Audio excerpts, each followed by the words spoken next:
오늘 우리에게 주신 하나님의 말씀은 출애굽기 19장 7절부터 15절까지 말씀입니다.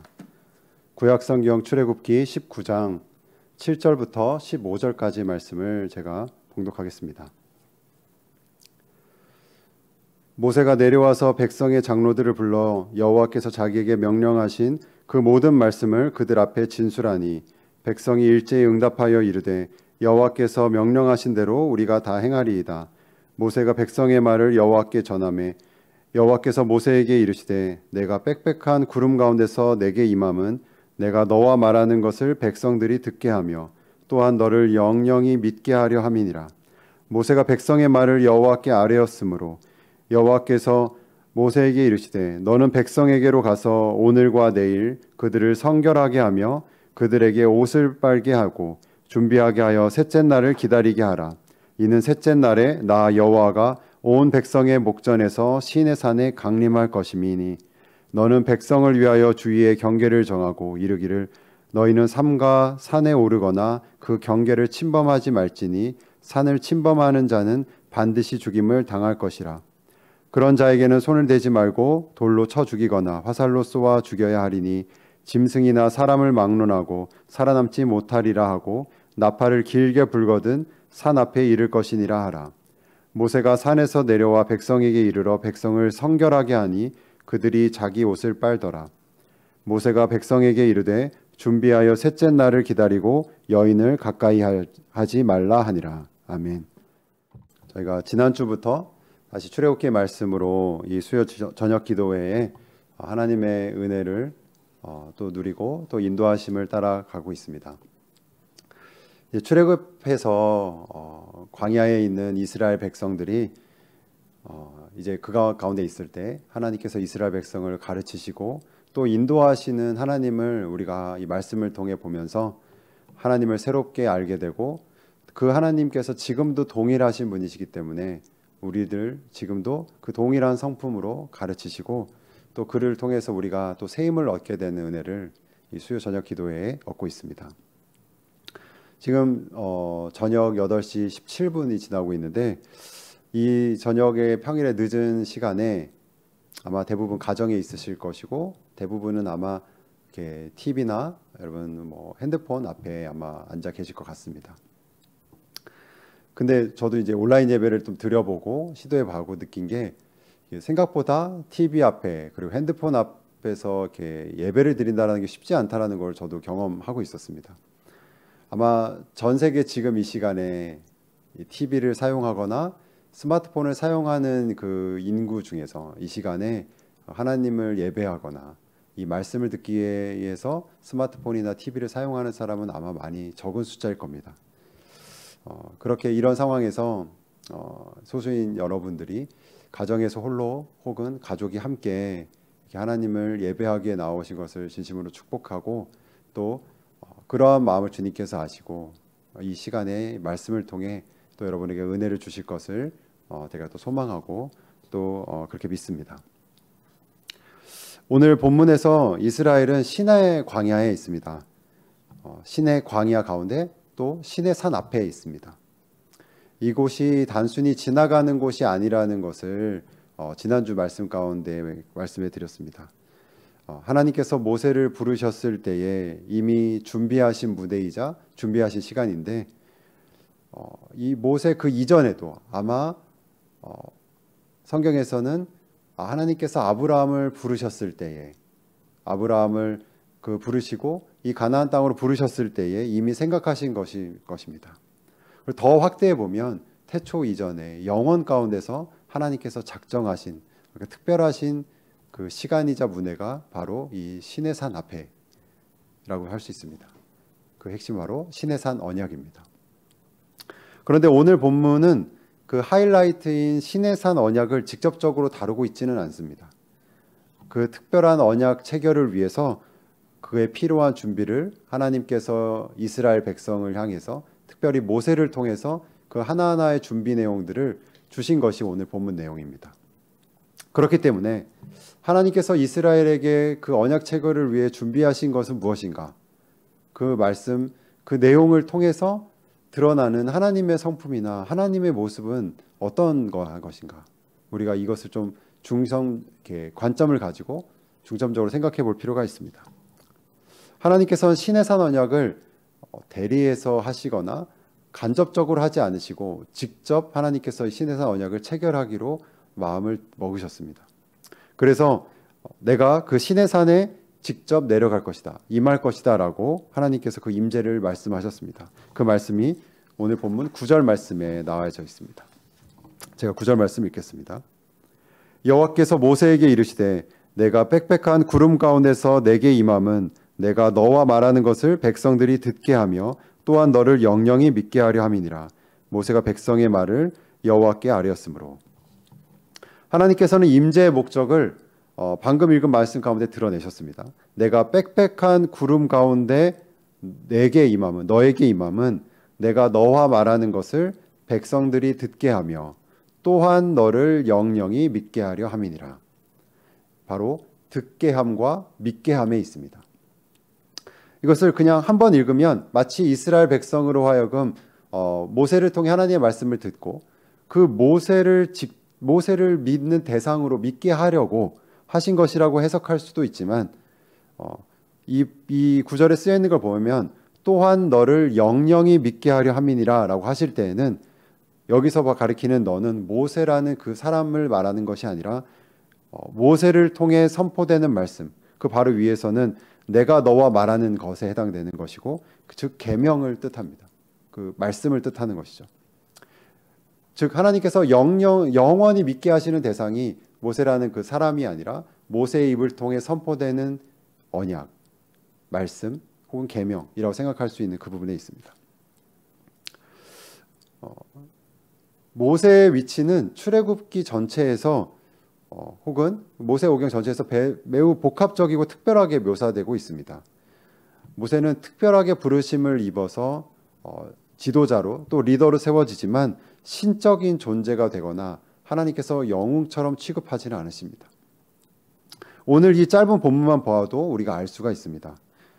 모세는 읽진 않겠지만 7절에 보시면 7절에 보면은 여호와께서 명령하신 것을 백성에게 전하는 자로 일하고 있고요. 거기에 위치하고 있고 8절에서는 백성의 말을 여호와 하나님께 전하는 자로, 즉 중재자로 그 사이에 있게 됩니다. 그렇지만 그 둘 가운데서는 하나님의 말씀을 이스라엘 백성에게 전하는 그 선지자의 모습이 좀 더 강합니다. 선지자 하면 우리는 여러 번 담임 목사님을 통해서 듣고 또 강의도 듣고 했지만 1차적으로는 이렇게 예언자, 먼저 알고 있고 먼저 말하는 이제 그런 쪽으로 저희가 1차적으로 이해하는 경우가 많습니다.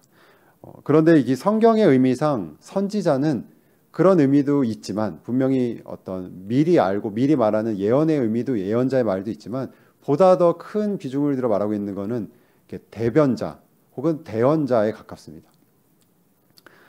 지금으로 치면 어떤 이렇게 높은 사람의 그 생각과 뜻을 청중 앞에 나와서 이렇게 말하는, 선포하는 그 대변자에 가깝은 거죠. 그래서 모세의 위치는 하나님과 이스라엘 사이에 있습니다.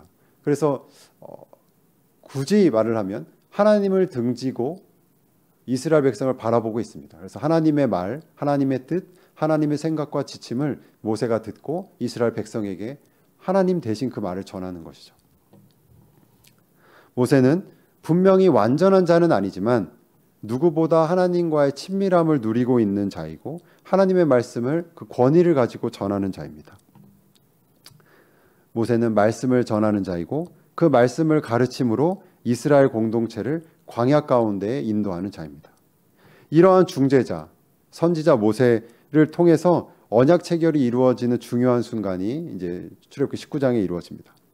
근데 오늘은 그 중요한 사건이 일어나기 전에 언약 체결을 위해 하나님께서 준비하게 하신 것입니다. 그것이 주 내용입니다. 하나님께서 이 언약을 위해 준비하신 것은 이 성경 앞에 쭉 보면은 다 언급하기 힘들 만큼 너무나 많은 것들이 앞서서 저희가 다 준비되어 있고 하나님께 행하신 것들이 많이 있습니다. 오랜 시간, 오랜 과정을 통해서 하나님께서 이스라엘 백성을 준비하시고 이 자리에 부르신 것이죠. 그런데 오늘 본문의 특별한 부분은 이스라엘 백성, 아무것도 모르고 아무 능력이 없는 이스라엘 백성에게 하나님께서 그 최소한의 준비를 이스라엘 백성에게 요구하시는 것이 특별한 의미가 있습니다.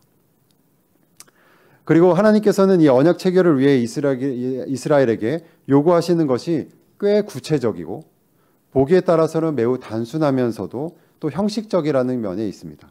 10절 말씀을 제가 읽겠습니다. 오늘 본문 10절 말씀입니다. 여호와께서 모세에게 이르시되 너는 백성에게로 가서 오늘과 내일 그들을 성결하게 하며 그들에게 옷을 빨게 하고,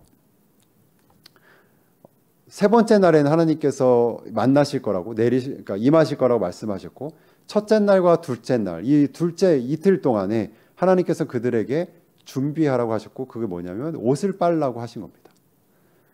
즉 이스라엘 백성에게 옷을 빠는 행동으로 그들을 하나님을 기다리는 것이고 성결케 하라고 말씀하시는 겁니다. 성결의 방법으로 옷을 빠는 것을 강조하셨습니다.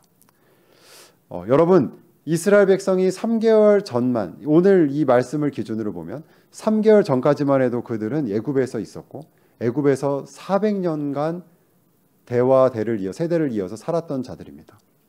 그들은 이방 민족과 크게 다르지 않는 삶을 살았고 더더욱이나 긴 기간 동안 노예 신분으로 살았습니다.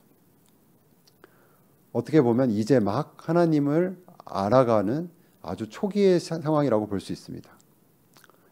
예를 들어서 여러분 어린아이에게 그 예배에 참여하는 신앙교육을 알려줄 때에 지금 저희가 이제 코로나로 인해서 예배를 세대가 같이 드리지 않는 벌써 1년이 훌쩍 지나버려서 2년 가까이 돼서 참 이게 상상하기도 다시 기억을 되돌리기도 쉽지 않지만 생각해 보시면 그 예배를 아이들을 처음 예배 장소에 데려왔을 때를 생각해 보시면 될 것 같습니다.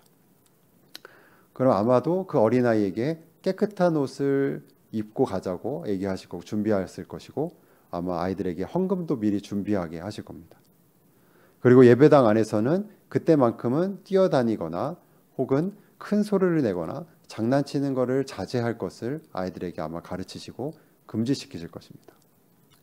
그러면 아이들은 아마도 대부분 그 예배 시간, 그 예배 공간은 조금은 다르고 구별된다라는 것을 직접적으로 배우지 않고 이렇게 체험할 수 있게 됩니다. 경험할 수 있게 됩니다. 하나님께서 이제 막 출애굽한 이스라엘 백성에게 가르치시는 것도 이와 크게 다르지 않습니다. 바로 성결함, 즉 거룩함은 1차적으로 구별되다라는 뜻을 가지고 있습니다.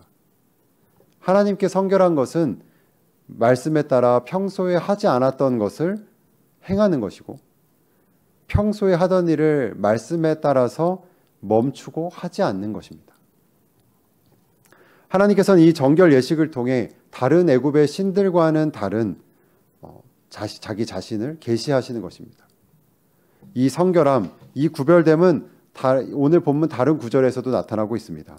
12절 말씀을 제가 읽겠습니다.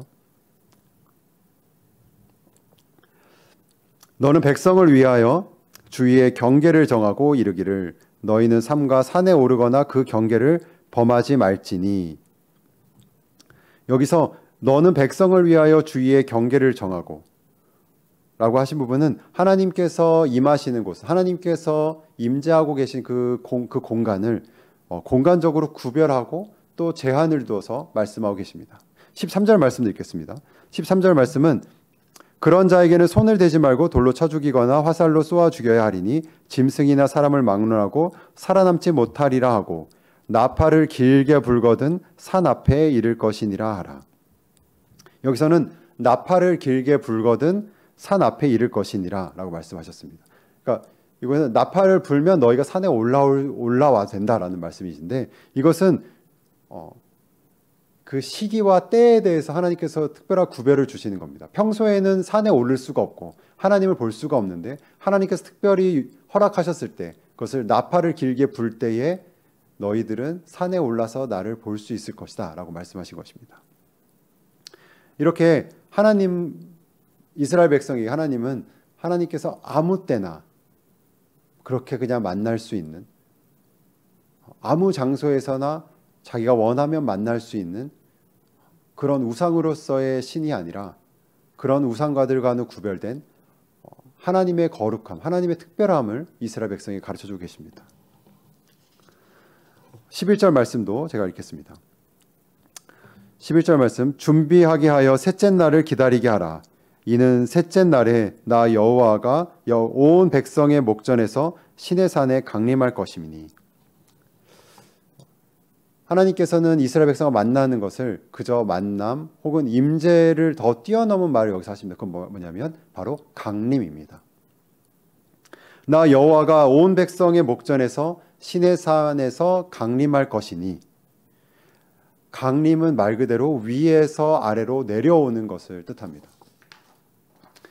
이 강림의 순간은 오늘 본문 바로 다음 이제 16절 이후부터 묘사가 되는데, 오늘은 그 강림, 아까 말하는 강림하셔서 언약 체결을 하신 그 바로 전까지를 얘기하고 있습니다. 그 방금 읽었던 11절 앞부분을 조금 강조해서 제가 다시 읽겠습니다. 준비하게 하여 셋째 날을 기다리게 하라. 준비와 기다림, 바로 하나님의 강림하심을 준비하고 기다리는 것을 하나님께서 오늘 모세를 통해서 이스라엘 백성에게 말씀하고 계신 것입니다. 바로 여기에 오늘 저와 여러분의 우리의 삶에 적용할 부분이 있습니다. 여러분, 기다림은 듣기에는 다소 소극적이고 혹은 수동적으로 느껴질 수 있는 뉘앙스가 있습니다. 대개 기다림은 말하기보다는 조용하게 있는 편에 가깝고, 그리고 움직이기보다는 머물러 있는 것이기에 우리가 그렇게 느껴지는 것이 당연합니다. 그런데 그 기다리는 자를 여러분 생각해 보시고, 그 기다리는 자들을 기다리지 못하게 하는 환경과 그 상황을 생각해 보면 또 다른 측면이 보입니다. 바로 기다리지 못하게 하고 혹은 그곳에서 떠나가게 하는 생각 혹은 떠나가게 하는 그 유혹이 그 가운데 있다면 우리가 그것을 감안하고 생각해 볼 필요가 있습니다. 이스라엘 백성은 이틀 동안 옷을 빨고 부부관계를 자제하며 산에 오르지 않음으로써 성결하여져서 준비하고 또 기다리란 말씀을 모세로부터 들었습니다.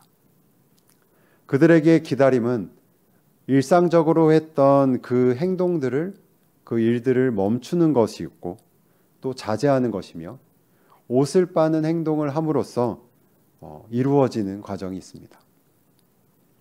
단순히 아무 일을 안 하는 것이 아니라, 아무 일도 안 하는 것이 아니라 말씀에 근거해서 말씀에 따라서 무엇인가를 행하거나 혹은 무엇인가를 절제하는 것입니다. 그것이 하나님께서 이스라엘 백성에게 말씀하신 성결함이었고 그것이 기다림이었습니다.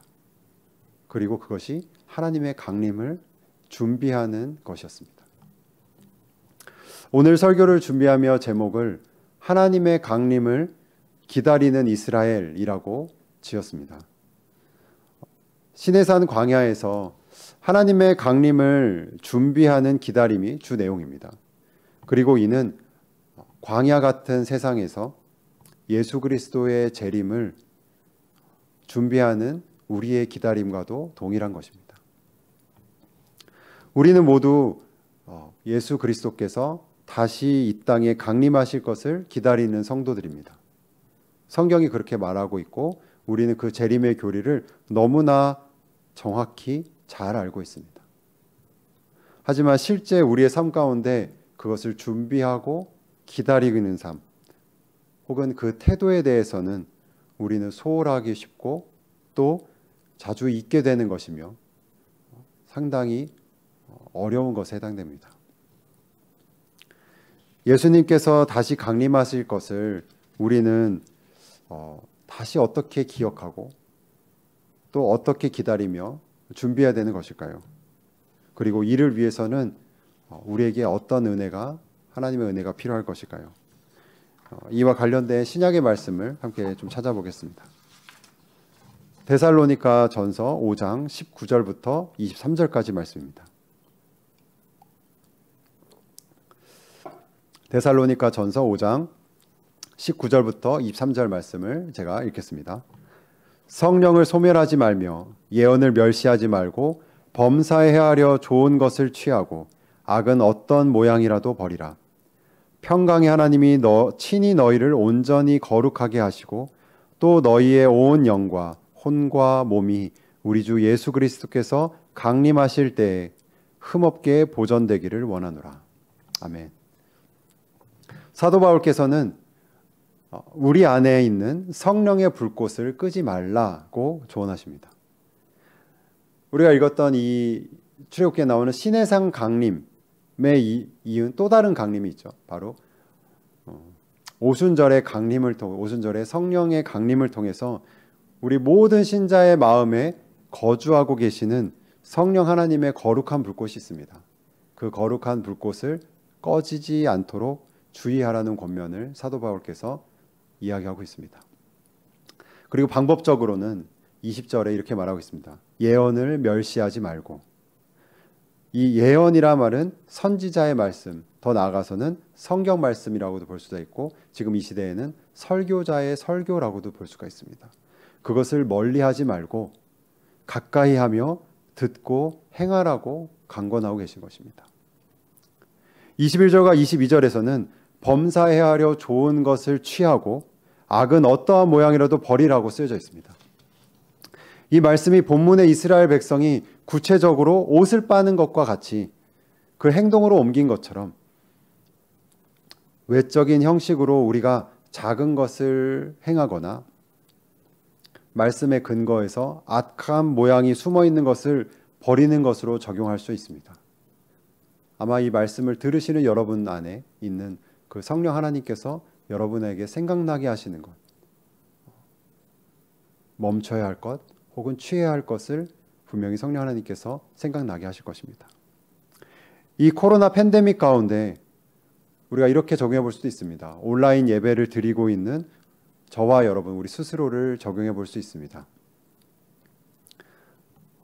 이 온라인으로 드려지기 때문에 예배를 준비하는 우리에게는, 저희 목회자에게는 그 보여지는 그 부분이 있고, 또 예배를 드리는 여러분에게는 그 예배 안에서만 행해지는 어떤 그 다른 행동이 아마 또 있을 것입니다. 우리의 복장은 외적으로는 어떠한지, 그리고 온라인으로 드려진 예배 가운데 하나님께 드려지는 봉헌과 헌금은 어떻게 준비하는지, 기도 생활은 어떻게 하고 있는지, 예배를 정말 구별된 시간으로 하나님께 드리고 있는지 우리는 점검해 볼 필요가 있습니다. 그리고 이러한 외적인 형식뿐이 아니라 내적인 중심 또한 성결함에 있어서 매우 중요합니다. 하나님과의 관계에 대해서, 특별히 오늘 본문 가운데 있는 것처럼 죄에 대한 애통함과 절망하는 마음이 있는지, 그것을 대속해 주시는 예수 그리스도의 사랑에 대한 감격과 감사가 우리 가운데 있는지, 우리 마음 안에 거주하시는 그 성령의 능력에 의지하며 날마다 살아가고 있는지, 이러한 점검과 회개와 그리고 은혜를 구하는 삶이 예수님의 강림하심을 기다리며 또 준비하는 것이라고 성경은 말하고 있습니다. 사랑하는 성도 여러분, 저는 오늘 이 말씀을 준비하면서 많이 찔리고 또 하나님의 거룩에 한참 모자르는 제 자신에 대해 절망스럽기도 한 순간들이 있었습니다. 외적으로 성결한 삶을 살고 있는지, 저 스스로가 내적으로 예수님의 그 재림을, 강림하심을 정말 간절히 소망하며 기다리고 있는지, 자신에게 질문했을 때에 제가 스스로 그렇다라고 말할 수가 없었습니다. 그런데 하나님께서는 그러한 저에게, 그리고 우리에게 위로하시는 말씀을, 혹은 은혜의 말씀을 오늘 이 3절 말씀에도 주신 것입니다. 거기에 우리의 불경건함, 우리의 게으름, 우리의 흠이 많음에도 불구하고 우리를 온전히 거룩하게 하시는 그 하나님을 신뢰하고 의지하라는 권면입니다.